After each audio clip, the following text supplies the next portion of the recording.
un loco a la cantina con 2 pollitos. Mesero, tráigame una cerveza y maicillo para mis sobrinos. Aquí está la cerveza, gracias. Y aquí está la comida para sus sobrinos.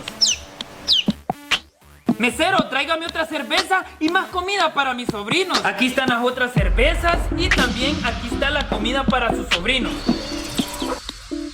Mesero, ¿sí? ¿Podría traerme otras 2 cervezas y más comida para mis sobrinos? Señor, ¿y usted por qué dice que esos pollitos son sus sobrinos? Lo que pasa es que desde ayer que me los encontré, no paran de decirme tío, tío, tío.